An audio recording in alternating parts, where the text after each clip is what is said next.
Coming up, Kansas City approves a big minimum wage hike, but at what cost? The Metro making national news as not one, not two, but three presidential candidates mosey into town for the National La Raza Convention. And Kansas facing a new problem, an exodus of teachers. Welcome, everyone. I'm Nick Haynes. Delighted to have you with us once again as we pour through the news of the week with star political columnist Steve Kraske, host of Up to Date on KCUR-FM, KCUR's education correspondent Sam Zeff, who also hosts State House Blend, a lively tracking of events under the Capitol Dome in Topeka. Fresh from the four-day National La Raza Convention here in town, Jesus Lopez, reporter with the Dos Mundos newspaper, and Kansas City Star reporter, columnist and blogger Dave Helling. Now, last week, we devoted an hour to debating the minimum wage issue in Kansas City. This week, the City Council votes yes to raising that wage to $13 an hour by 2020. Showing the rest of this country what working people, what ordinary people, what members of the community can get done when we all organize and fight together. Getting to $13 an hour was a compromise. Backers had wanted $15, something they said they may still go to on the ballot to get to on the fall. But even at $13, Kansas City now will have one of the highest minimum wage laws in the entire country, just behind LA, Seattle, and San Francisco, which have in the last year approved $15 raises. But it is remarkable that with so many business interests stacked against it this passed, and this was almost a unanimous vote, Steve Kraske. Almost, yes, absolutely right, 12-1, Nick, and that doesn't happen very often. That doesn't happen very often. I think the big question here is going to be to see if this minimum wage increase sticks or not. This thing has all the trappings of a case that's headed for court. It'll be decided there by judges and juries and everything else. I'm not sure this thing's going to stick, at least in the short term. Before we get too caught up here, though, not everyone is included in this new minimum wage increase. We should point out, if you make tips, you're not included. If you're under 18, you're not included. If you have 15 or more employees, it doesn't affect you either, Jesus. So there's lots of conditions on this. Right, and one of the big troubles with this conversation, I think, ongoing, has always been the decision not to include the people who are affected by the minimum wage itself. Where are those voices in the policy discussions? Where are those voices whenever we're talking about these discussions? The business community has advocacy there with conversations in this ordinance. We have, I think we're still missing, even with the passage of this ordinance, we're still missing the folks who are affected by this and the folks who may or may not benefit by decisions like this. But Steve says this is probably not going to go into effect, Dave, even with some of the feeling of euphoria among some of the backers of the move. Right, you can expect a legal move relatively quickly because this thing is phased in and there's a small bump that happens relatively quickly, and so you can guess that businesses and others will go into court for some injunctive relief fairly quickly based on state law, which seems to suggest, and some people in the city's legal department agree with this analysis, seems to suggest that this decision is not up to the city, but must be made on a statewide level, and that will be the basis of the lawsuit. You know, in some ways, Nick, we live in an age of political symbolism. Symbolism is sometimes more important than substance, and I think that was a large part of the debate here, that the council members endorsed this in part because it sent a message. And one of the biggest, I know we're going to talk about the convention of the La Raza group in a few minutes, but one of the biggest presidential issues in 2016 will undoubtedly be the wage gap between wealthy Americans and poorer Americans. That came up at the convention, and this is part of that discussion. How do we boost wages on the lower end of the scale? Sam. Just want to mention that I think the tenacity of the people who are pro minimum wage, they've been working at this for a year, lots of rallies, lots of people coming out to those rallies, and I have to think that that had something to do with the response of the Kansas City City Council. Just the fact that these people were willing to come out all the time, fight fight and make their voices heard. It was quite remarkable. I mean, it has been relentless for over a year that you've had protests in this community on this issue. The fasting, it was ministers, you had rabbis all coming out, and then you had the adjunct professors and faculty also coming in support of this movement, plus also the unions. There was a huge coalition of groups that were supporting this, Steve. You know, I just want to underscore one of the points Dave just made. You know, this is really the front end of this national fight, this growing conversation in this country about the wage disparity, the income gap between the rich and the poor. This is the front end. We're seeing this kind of conversation in so many cities around the country. Democratic presidential candidates are talking about this. We'll hear Republicans begin to address it a little bit as well, because they have to, Nick. This is going to be a national conversation very much in the forefront going forward. And can I just throw in quickly, one of the reasons Kansas City and to a certain degree St. Louis is at the front of this line in some ways is because the safety net for relatively poor Missourians and Kansans continues to erode. We don't expand Medicaid in either state. Food stamp eligibility, TANF, the welfare program has been cut. So all of the things that are put into place to protect poor Kansas Cityans have eroded over time. That provides the impetus on the other side to say, okay, if you're going to cut all that, you got to start paying a little bit higher wages to the people on the low end of the scale, and that's kind of what's happening. Even at $13 an hour, a lot of the backers of this move are unhappy. They say they may go to the ballot box in November and collect the signatures necessary to put it on the ballot. I mean, do you think it would have a chance of passing, or would there be a reluctance of voters if it was put to the ballot box in November for a minimum wage law at $15 an hour? I think the reason that that there's been some reluctance to put it on the ballot is to sort of, excuse me, to stave off the fight that the two parties would have, backers and opponents of this initiative. There's a lot of passion on both sides. I think it's fairly divisive, and I'm not sure there's any substantial polling that's been done on that question itself. I think from what I can read of the people who are talking about it, there seems to be a very clean division between two very equally powerful voices, and it's kind of remarkable, I think.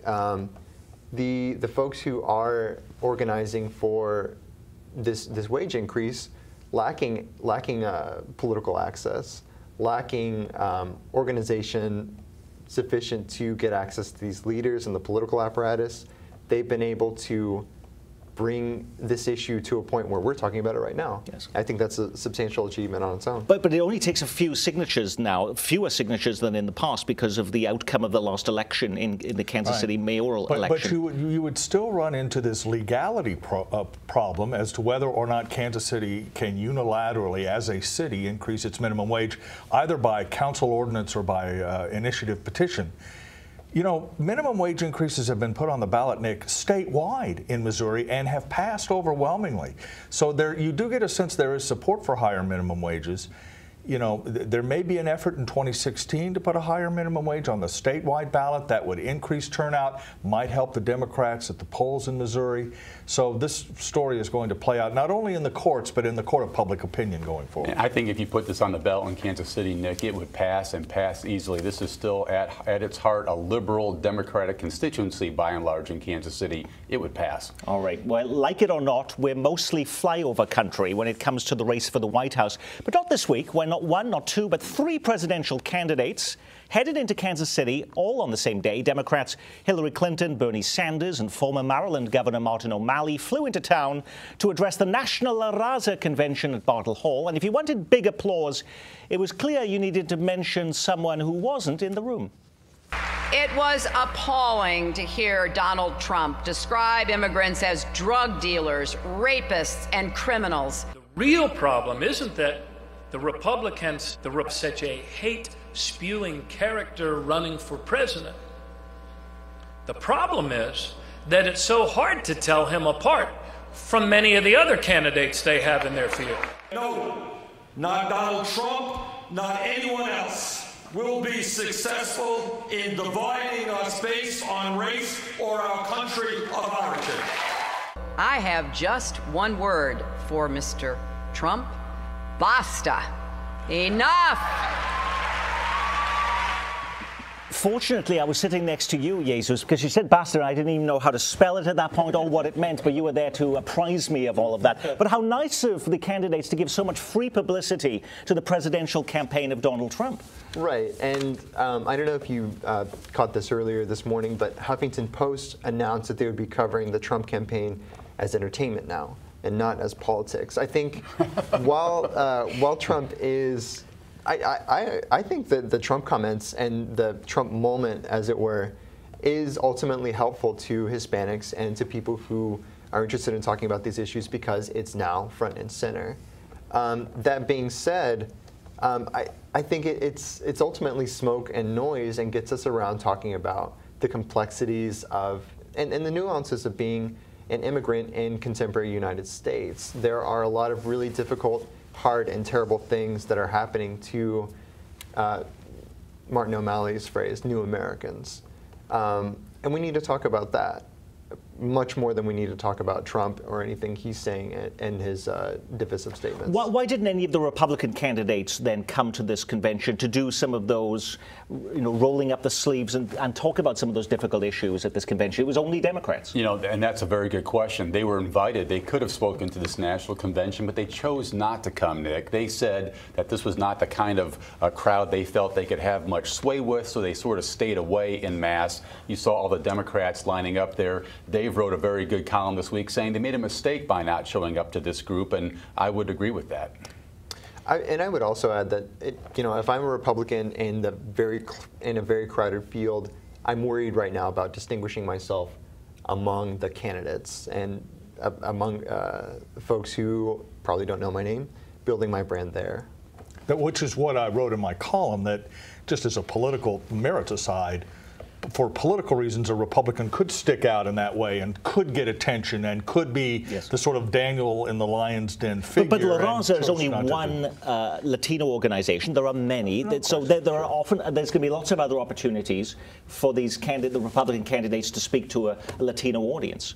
Well, and I'm interested in knowing what you three think about. There's a New York Times columnist who released an essay, I think on Monday, talking about how Trump makes frank and makes clear these sort of, until now, occluded and subliminal motivations that the party has in dealing with immigration that might scan racist, that might scan somewhat discriminatory, whereas the party line is having this conversation in strictly a policy sense. Does that make sense? We're having a policy discussion. Well, right. But Donald Trump, Nick, is useful for both parties. That's why he continues to be a figure. He's useful for Democrats as a target, as we saw at the convention. All three candidates here mentioned him by name. It's a good way to motivate younger Latino voters by criticizing Trump. But he's also valuable, I must say, for Republican presidential candidates in this sense. As long as Trump gets the attention that he gets for these comments, which are quite off the mainstream, they look reasonable by comparison. And so he becomes a useful foil for both parts of the party. That's why we're paying so much attention to him. A year from now, most people won't even consider him a candidate. I read Dave's column and I agreed with it wholeheartedly, that in that big of a field that there is a way that you can distinguish yourself. I want to go back to just something very quickly that you said, that there are, of course, other Latino organizations, but this was the first. This was a big convention. We're heading into debates, and they're trying to figure out who's going to be in it and how they're going to do that.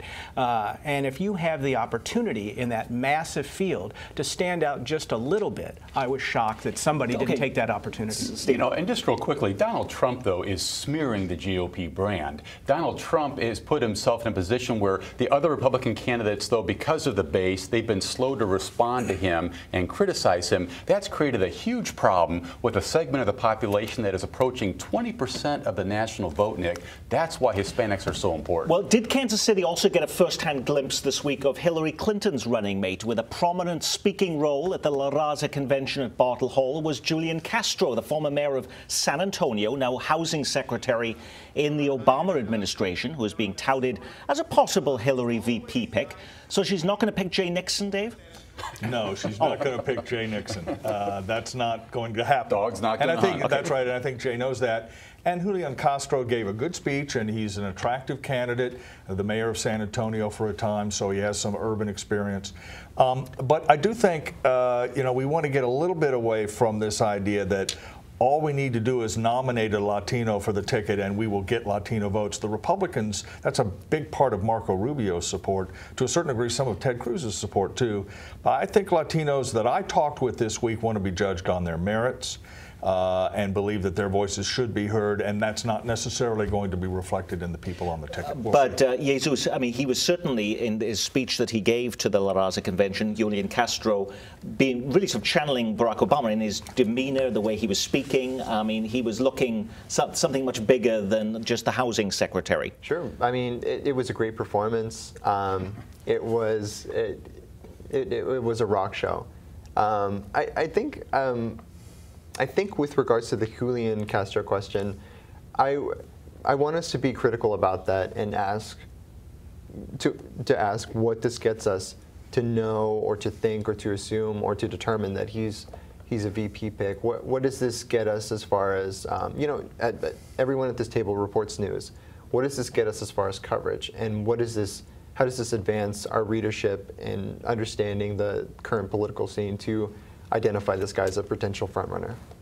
Okay. Almost all the media attention, was focused on these presidential candidates, yet this was a 4-day convention. What else did we learn from having the nation's largest Hispanic civil rights and advocacy organization holding its convention here? So there's a long-held theory that's kind of trafficked in academia where you have, within minorities in America, you have 2 tiers of people coming up, 2 classes of people.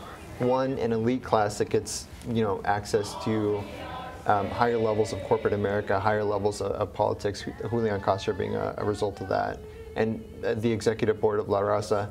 And then the other class, which is everyone else.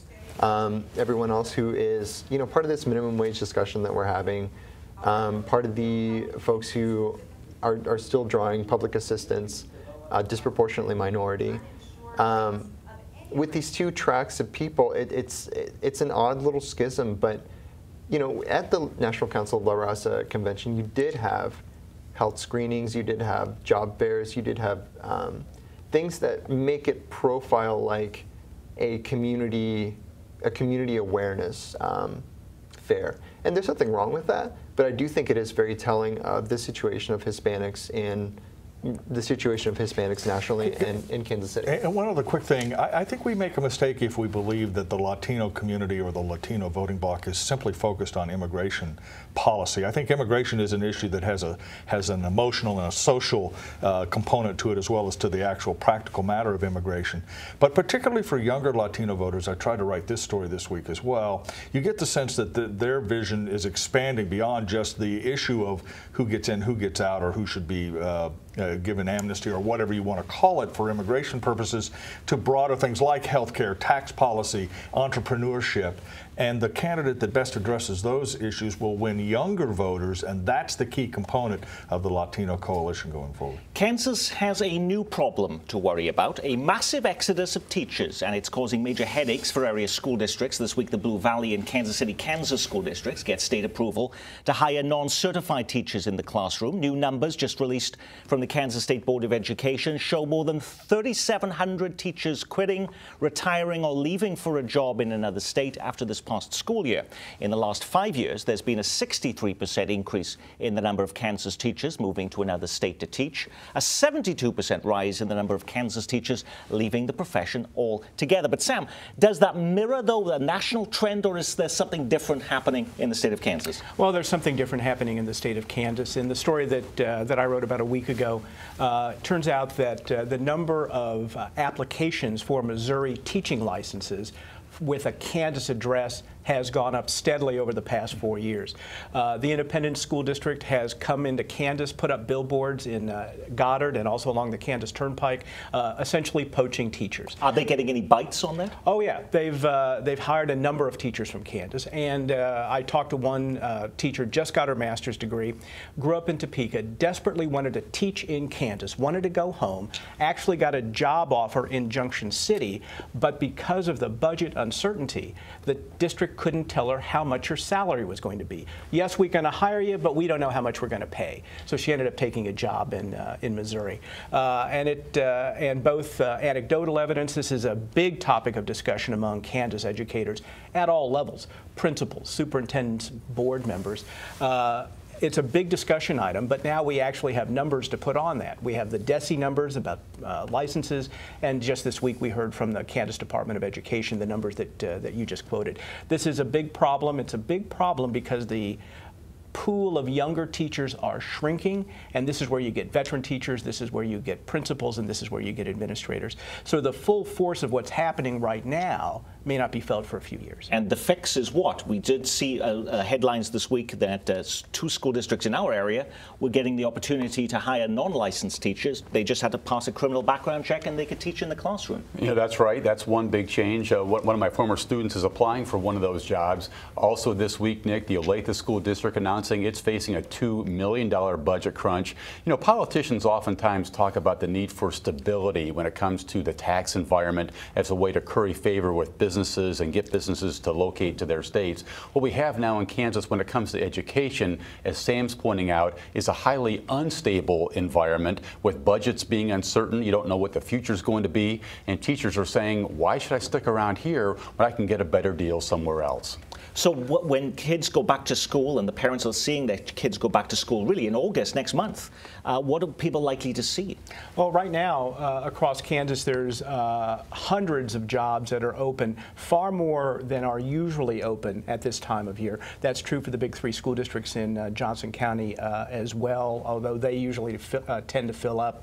They're very desirable school districts. But there is but I think that when students go back, they may be seeing some bigger classrooms simply because there's not enough certified staff. If there's an exodus of teachers, is there also an exodus of shoppers from Kansas? Have you checked your receipt lately? If you shop on the Kansas side of state line, a higher sales tax is now in effect in Kansas following the recent legislative session where lawmakers were trying to plug a $400 million budget hole. The Missouri sales tax on food, by the way, is 1.2%. On July 1st, the Kansas sales tax on food went up to 6.5%. The tax on a pack of cigarettes went up 50 cents this month, too, which means taxes on 1 pack of smokes is $1.29 in Kansas compared to just 17 cents in Missouri. Now that we're a few weeks into these changes, what impact has it had? Are we seeing changes in consumers' behavior? Well, I just want to say that my own personal shopping experience, that I've started going to... We're really interested in that. Yes, I am. And I'm going to tell you my story. So right after the sales tax goes up, I started going to shopping a grocery store at 103rd and State Line. And I'm in line, it's very busy, and I turn around and I engage the woman behind me and I said, I'm here to pay a lower sales tax. And she says, that's interesting, I'm here too, for just that reason. We continue our dialogue, and then the woman behind her interjects and says, I'm here for the same reason. And all of a sudden I think, well, this is telling us something. That if 3 of us could be in the same line at the same time for the same reason, this may not be working out as well when we start to look at sales tax revenue come the end of the month. Yeah, it's going to be a little tough to tease out what impact this has had, Nick, because while you may have other people replicating Sam's experience, the rate did go up, and so the revenue may indeed go up even though you have fewer taxpayers paying into the system in Kansas. Kansas has serious budget problems still. And as the revenue numbers come in this summer, we'll see how serious that problem is. Let's do another lay of the land status update. You know, it was a big deal when the ruling came down from the nation's highest court. But what has that landmark ruling permitting same-sex marriage in all 50 states mean practically in our own backyard on both sides of the state line? In Dent County, in southeast Missouri. They voted to fly flags at the courthouse and judicial building at below half-mast to protest the Supreme Court's decision, scorned in the press over the decision. They're now re-examining that position, should I say. In Lebanon, Missouri, 2 judges have announced they will not perform any marriages whatsoever in future, so they won't be pressed into presiding over gay marriage. But right here, what has been the impact now that our 2 states and local governments have had a chance to digest all of this court's ruling? Both states are moving toward full rights for same-sex couples. Missouri a little bit faster than Kansas. Kansas is really dragging its feet. There are pockets of resistance, some dead-enders who don't want to follow this ruling. Those will eventually go away. There will, Nick, however, be some litigation to come over the broad implications of same-sex couples getting married on things like grandparents' rights and visitation, even tax policy potentially. But by and large, both states are moving with some speed to accept what the court said. And there are still new frontiers to be overcome here for gay Americans. So you can still get fired in Missouri for being gay, and there are laws in place or being proposed to deal with that kind of issue. I think you'll see Jefferson City dealing with it in rapid-fire fashion this year. Whether it can pass or not, we'll see, but it's going to be on the agenda. Sam. Just want to mention very quickly, I did this story this week, that while it seems to be terribly difficult to try to get this done, especially at the state level in Kansas, that local governments in Kansas have been offering same-sex benefits for some time. Overland Park, Lenexa, Johnson County, City of Kansas City. And when you talk to the HR people there and you ask, well, was this a momentous decision? And they kind of shrugged their shoulders and said, no, we had a meeting in the conference room with our benefit guy and we did it. So it was pretty easy to get done. Jesus. I think that's going to kind of be the precedent that leads the way on this. I think we're maybe 5 or 6 dumb Facebook statuses away from never hearing about the story again. Really?